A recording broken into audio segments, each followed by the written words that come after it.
आज का केस एक ऐसा केस है जिसमें अंधविश्वास के चलते एक फैमिली के कुछ मेंबर्स ने बाकी के फैमिली मेंबर्स की जान ले ली। जिस केस में जिनका कत्ल किया गया उनकी सहमति थी अपना कत्ल करवाने में, उनका बराबर का हाथ था इस कत्ल में। सुनने में थोड़ा अजीब लग रहा है ना।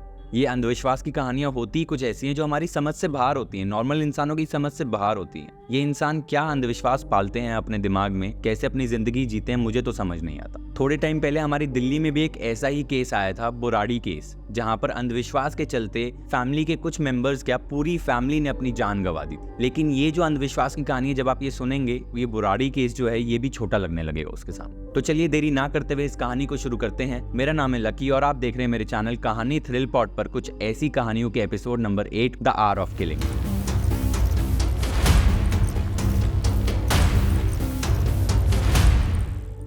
ये कहानी स्टार्ट होती है स्पेन कंट्री से। वहाँ पर सेंटा क्रूज नाम से एक जगह है जो बहुत ही शांत और बहुत अच्छी जगह है। ये वहाँ की कहानी है। 22 दिसंबर 1970 से ये कहानी स्टार्ट होती है। वहाँ पर सेंटा क्रूज में एक बहुत मशहूर डॉक्टर वॉल्टर ट्रैंकलर रहा करते थे अपनी फैमिली के साथ, अपनी बीवी और बच्चों के साथ। और उनके घर में एक मेड भी काम करती थी जो 15 साल की थी और जिसका नाम था सबरीने।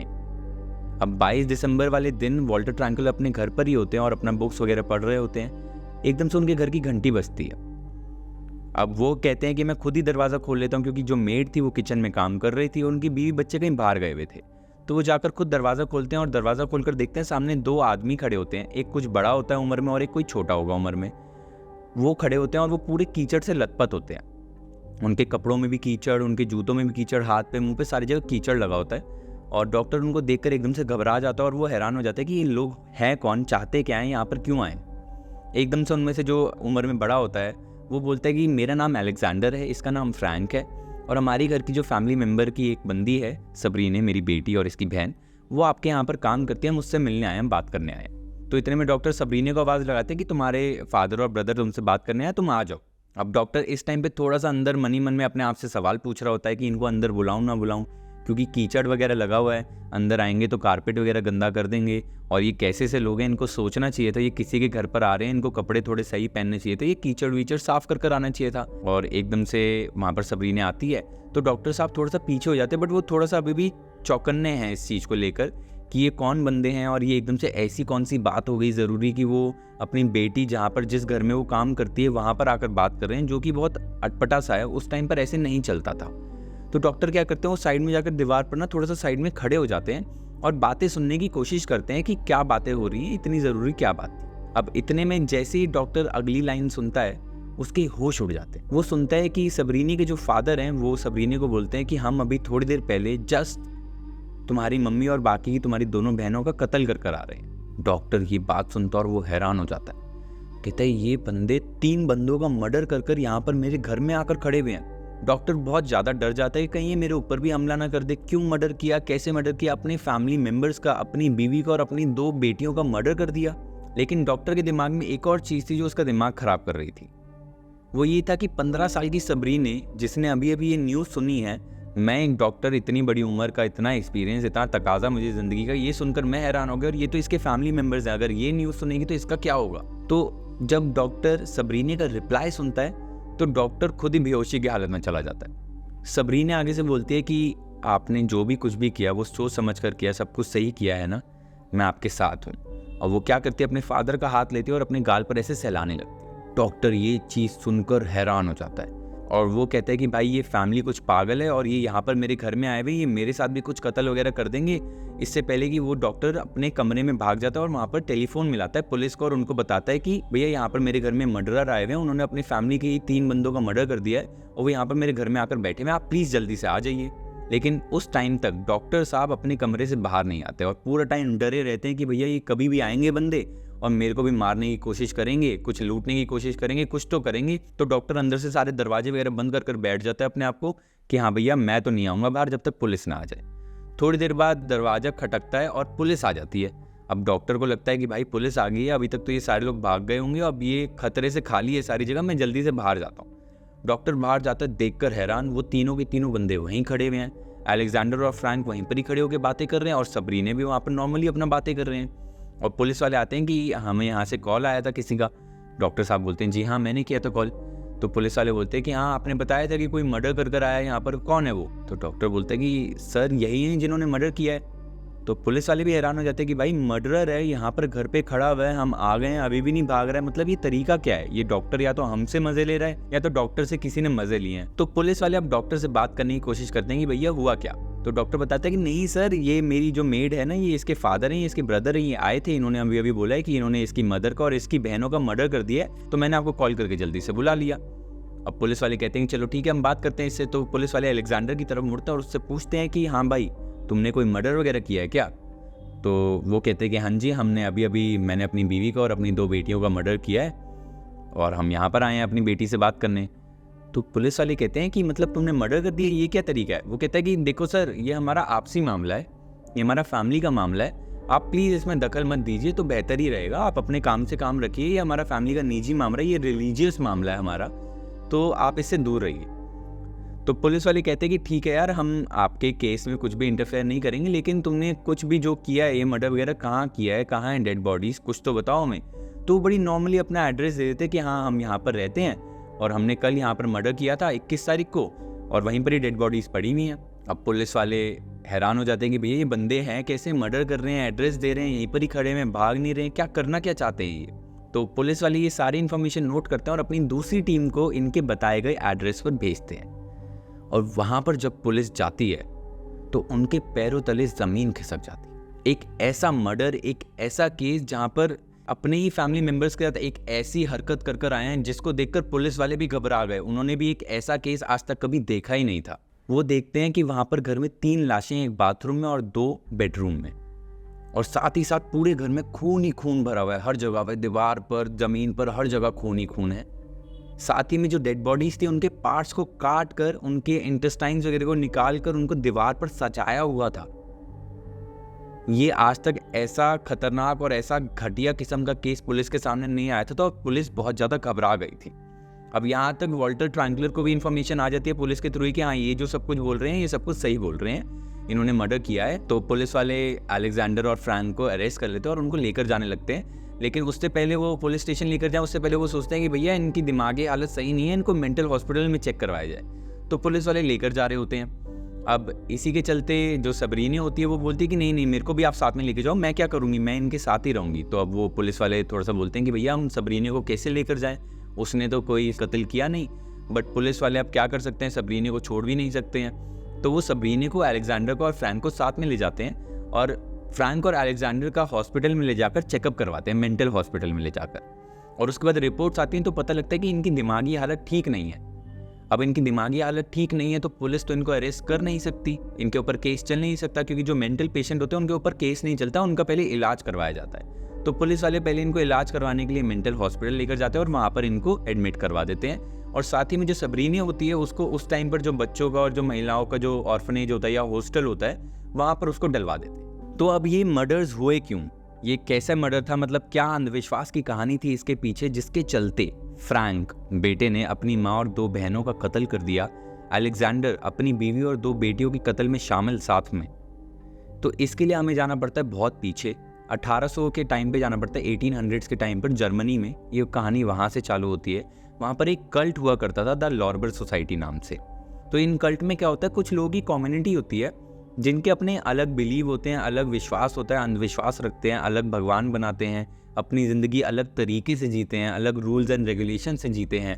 और थोड़े ही बहुत लोग होते हैं इनका अलग ही तरीका होता है ज़िंदगी जीने का, ये नॉर्मल लोगों से बहुत ही अलग तरीके से रहते हैं। तो वहाँ पर ये कल्ट था द लॉर्बर सोसाइटी, जिसके लीडर थे जॉर्ज, वो चलाते थे इस सोसाइटी को। और इस सोसाइटी में कम से कम नहीं तो कम से कम 100 लोग थे, इससे ज़्यादा नहीं थे।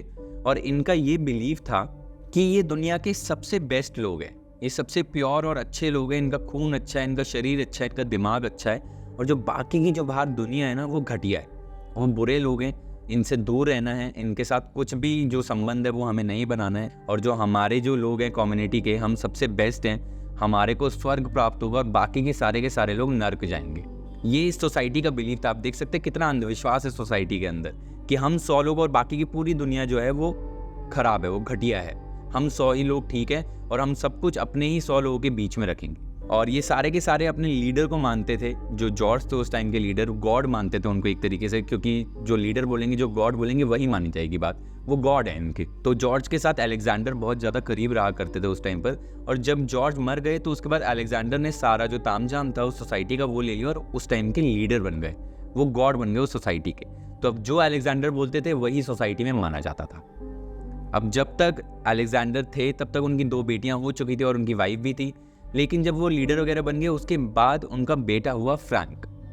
अब फ्रैंक जिस दिन पैदा हुआ उसके अगले दिन अलेक्जेंडर ने अनाउंसमेंट कर दी पूरी सोसाइटी में, पूरी कम्युनिटी में 100 लोगों की, अपनी लॉर्बर सोसाइटी में, कि हमारा नया लीडर, हमारा नया भगवान, हमारा नया गॉड आ चुका है। यही हमारे को सारी की सारी दिक्कतों से दूर रखेगा, यही हमें आगे बढ़ाएगा, हमारे को स्वर्ग भी यही प्राप्त करेगा। हमें इसकी सेवा करनी है भर के, हमें इसको जो चाहिए वो देना है ताकि आगे जाकर हम सबका कल्याण कर सके। तो अलेक्जेंडर ने अब अपने बेटे को एक अनाउंस कर दिया कि ये फ्यूचर का जो हमारा भगवान है, ये लीडर है। और इसके बाद से जितने भी सारे सोसाइटी के लोग थे वो अलेक्जेंडर के बेटे फ्रैंक को, जो 2 दिन पहले ही हुआ है अभी, उसको अपना भगवान मानने लग गए और उसके बाद उसके तरीके से ही ज़िंदगी जीने लगे। बचपन से ही फ्रैंक की सारी ख्वाहिशों को पूरा किया जाता था।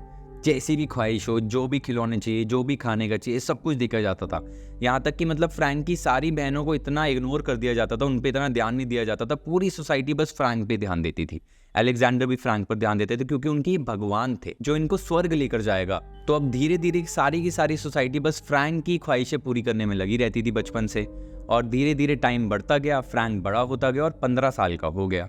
अब बच्चा जब पहले छोटा होता है उसकी अलग अलग ख्वाहिशें होती हैं, आइसक्रीम खानी है, चॉकलेट खानी है, खिलौने चाहिए। अब धीरे धीरे जैसे फ्रैंक बढ़ता गया, अब उसकी जो ख्वाहिशें थी वो भी बदलती गई। अब फ्रैंक 15 साल का हो चुका है। अब उसकी ख्वाहिश है उसको किसी के साथ शारीरिक संबंध बनाने हैं, लेकिन वो तो भगवान है, वो बाहर के किसी लड़की के साथ कुछ संबंध नहीं बना सकता इस सोसाइटी से जो बाहर लोग हैं। और ये सोसाइटी में भी किसी और के साथ भी ऐसे ही रिलेशनशिप नहीं बना सकता क्योंकि भगवान है। फिर उनका जो बच्चा होगा वो किसी और फैमिली का होगा। तो मतलब ये सारी चीज़ें दिमाग में रख के वो अपने पापा से बात करता है, अलेक्जेंडर से बात करता है, इस चीज़ के बारे में बताता है कि मुझे ये दिक्कत है। अलेक्जेंडर बोलते हैं कि तुम हमारे भगवान हो, तुम्हें जो चाहिए वो तुम्हें मिलेगा।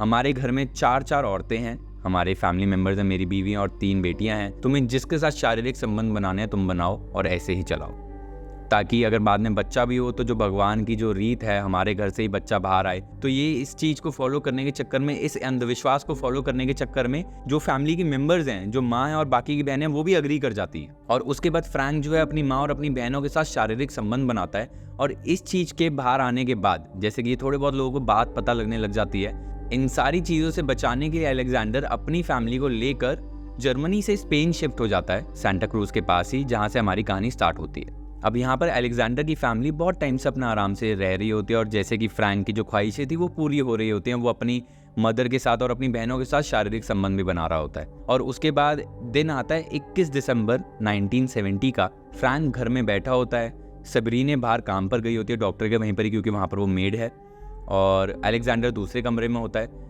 तो फ्रैंक उठता है और अपने कमरे में जाता है और वहाँ पर अपनी माँ को एक उल्टे तरीके से लेटा हुआ देखकर उसको बहुत गुस्सा आता है। उसको समझ नहीं आता वो क्या करे। उसको दिल करता है कि वो बस अपनी माँ को मार दे, और इसी के चलते वो एकदम से जाकर अपने बाप को बोलता है कि द आवर ऑफ किलिंग, मारने का जो घंटा है वो अभी ही है, यही है वो समय, यहीं पर ही the hour of killing start हो। अलेक्जेंडर बहुत ज़्यादा खुश हो जाता है ये चीज़ सुनकर। वो अपना पियानो निकाल लेता है और साथ ही साथ अपनी बीवी को और बाकी की 2 बेटियों को रेडी करता है कि द आवर ऑफ किलिंग अब चालू होने वाला है। अब ये चीज़ सुनकर जो बीवी थी और जो बेटियां थी वो सारी रेडी हो जाती है कि हाँ भैया द आवर ऑफ किलिंग अब चालू होने वाला है, तो अब हम भी रेडी हो जाते हैं। द आवर ऑफ किलिंग है क्या? इस सोसाइटी का, इस कल्ट का एक मानना था कि इनकी सोसाइटी में जितने भी आदमी हैं, अब आप ये भेदभाव वाली बात देखिए, ये जितने भी आदमी हैं ये सारे के सारे जब भी मरे, जैसे भी मरे, कहीं भी मरे, ये स्वर्ग जाएंगे। लेकिन इनकी सोसाइटी की जो औरतें हैं, अगर इनको यहाँ से आदमी मारकर ना भेजे, इनके अंदर से सारी गंदगी ना निकाले, तो इनको स्वर्ग प्राप्त नहीं होगा। तो इनका ये मानना था कि जो हमारी सोसाइटी की जो औरतें हैं उनको द आवर ऑफ किलिंग में हमारा भगवान, हमारा गॉड ही मारेगा, और उसके बाद इनके बॉडी पार्ट्स को निकाला जाएगा, इनके अंदर से सारी गंदगी निकाली जाएगी, और उसके बाद इनको स्वर्ग प्राप्त होगा।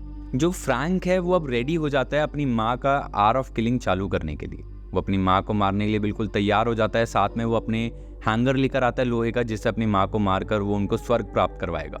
और जो माँ है वो भी बिल्कुल रेडी खड़ी होती है कि मेरा बेटा भगवान जो है हमारा, वो मुझे अभी मारेगा और मेरे को स्वर्ग प्राप्त हो जाएगा। अब फ्रैंक ने तो अपनी ज़िद में अपने माँ को मारने की सोची थी। उसकी बचपन से सारी ज़िद्दें पूरी करी जाती, दिमाग बिल्कुल था नहीं। कल्ट का पता नहीं अलग ही कुछ अंधविश्वास था जिसमें वो जी रहे थे। वो हैंगर्स अपनी माँ को मारना शुरू करता है। उसे पता नहीं है, उसने तो ज़िद में बस ये शुरू किया है, तो वो मार नहीं पा रहा है। माँ को लग रही है, खून वून निकल रहा है, लेकिन माँ मर नहीं रही है और उनके लिए बहुत दिक्कत वाली बात है ये। लेकिन इसी के बीच में माँ अपने बेटे की हेल्प करती है कि बेटा मुझे ऐसे मारो तो मैं मरूंगी। बहुत देर तक फ्रैंक अपनी माँ को मारने की कोशिश करता है और उसके बाद वो अपनी माँ को मार देता है। और फिर उसके बाद ऐसे ही करते करते अपनी दोनों बहनों को भी मारता है और साथ ही साथ पीछे अलेक्जेंडर पियानो बजा रहे होते हैं। अब एक्चुअली में इनकी कल्ट में, सोसाइटी में ये माना जाता था जब भी ये आर ऑफ किलिंग होगा, जब भी औरत को मारकर उसको स्वर्ग पहुंचाने की कोशिश करी जाएगी, उसके अंदर से सारी जो गंदगी निकाली जाएगी, पीछे पियानो बजाएगा घर का दूसरा मर्द। तो अलेक्जेंडर पूरा टाइम पियानो बजा रहे होते हैं। ऐसे ही ये दोनों मिलकर अपने ही फैमिली के 3 मेंबर्स की जान ले लेते हैं। और ये तो सबरीने बच गई थी क्योंकि वो उस दिन काम पर गई हुई थी, नहीं तो वो भी चौथी हो सकती थी इसी कत्ल में। जब फ्रैंक और अलेक्जेंडर अपने ही फैमिली के 3 मेंबर्स को मार देते हैं, उसके बाद उनके पीसेस काटते हैं बॉडी के, जो दीवार पर सजाते हैं, जिससे कि जो उनकी फैमिली की जो फीमेल्स है, जो कल्ट का बिलीव था, उनको स्वर्ग प्राप्ति होगी, ऐसे गंदगी बाहर होगी। उसके बाद वो अपने ही घर के साइड में छोटे वाले घर में जाते हैं और वहाँ पर जाकर आराम से चैन की नींद लेते हैं रात को। और उसके बाद अगले दिन वो जाते हैं डॉक्टर के वहाँ सबरीने से बात करने। तो एक्चुअली में जो डॉक्टर ने बोला था कि वो कीचड़ था, वो कोई कीचड़ नहीं था। वो पिछले दिन किए गए मर्डर के खून के धब्बे थे। उनके जो कपड़े थे वो पूरे के पूरे खून से लथपथ थे। उन्होंने वो साफ भी नहीं किया, उन्होंने कुछ भी अपना ना मुंह धोया ना हाथ, और उसके बाद वो सीधा अगले दिन उठकर सबरीने से मिलने आ गए। वो लोग इतने पागल थे कि वो ऐसे ही बाहर घूम रहे थे। क्या ही अंधविश्वास था, कैसे ही लोग थे वो। तो आपने देखा ये अंधविश्वास की कैसी कहानी थी, जिसमें लोगों ने एक अपना ही अलग सोसाइटी बना रखी थी, अलग ही अपने विश्वास रख रखे थे कि हम सबसे अच्छे हैं, हम स्वर्ग जाएंगे, बाकी के सारे लोग घटिया हैं, वो सारे लोग नर्क जाएंगे। बाहर के लोगों से कोई संबंध नहीं रखना, अपने ही फैमिली के मेंबर्स, अपनी ही माँ अपनी बहनों के साथ शारीरिक संबंध भी रखवाए। मतलब लोगों के अलग अलग विश्वास होते हैं। अब वो विश्वास ठीक है, समझ में आता है, बट अगर उस विश्वास के चलते किसी और की ज़िंदगी को हानि पहुंच रही है, दिक्कत पहुंच रही है, तो इसका मतलब वो आपका जो विश्वास है वो गलत है। आपको कोई भी कभी भी कुछ भी बताए जिसमें आपके कारण, आपकी किसी हरकत के कारण किसी और को नुकसान पहुंच रहा है, वो काम अच्छा हो ही नहीं सकता है।